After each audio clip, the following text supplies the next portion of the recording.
Salut les gars, donc petite vidéo pour vous partager une anecdote que j'ai eue hier, que j'ai déjà eue, hein.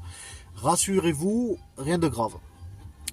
Donc j'ai reçu un signalement comme quoi j'avais partagé mon compte Uber Eats avec quelqu'un d'autre, suite en fait à un litige avec un client. Donc en gros, je lui emmène sa commande, tout va bien. Et en fait, ce qui se passe, c'est que quand je lui emmène sa commande, ben, le client, en fait, le mec avait trop chargé le sac. C'était un snacking qui avait mis au moins, je sais pas combien d'articles dans le sac. Et en fait, ce qui se passe, c'est que le sac s'est craqué et toute la bouffe est tombée.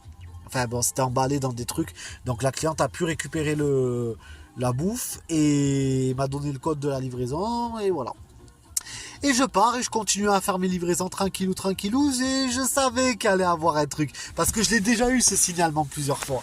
J'ai déjà eu des signalements de utilisation frauduleuse de GPS alors que j'ai jamais rien fait sur mon GPS. Utilisation de suspicion de faux comptes alors j'ai jamais fait un truc sur mon faux compte.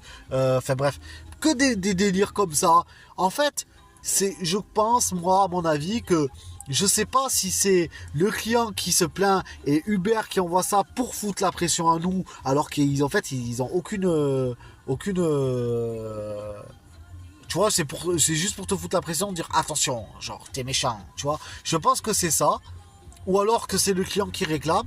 Je l'ai eu plusieurs fois, mon compte est toujours actif, hein, mais disons que en fait je trouve que c'est un peu débile de faire ça parce que honnêtement moi je travaille depuis 8 ans dans le secteur de la livraison. Je travaille très bien au black. Je travaille aussi avec des snacks tranquilles, un peu de temps en temps en plus le soir. Enfin, je veux dire, si leur but c'est que de mettre la pression aux livreurs, c'est bête parce qu'en fait ils vont se diriger soit vers d'autres plateformes, soit vers d'autres boulots. Donc c'est bête en fait, vous allez perdre des gens. Donc après si vous en avez sous la main, mais tant mieux pour vous, hein.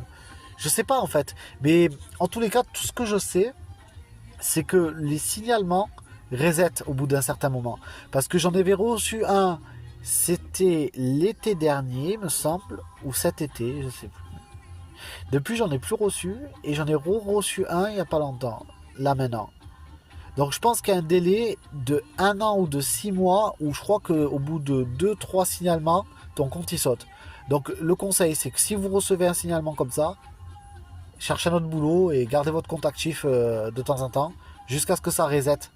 Parce que sinon, en fait, si vous prenez 2 signalements comme ça, je sais pas d'où et comment, ben, votre compte risque de sauter pour toujours. Après, c'est difficile à récupérer. Voilà, voilà.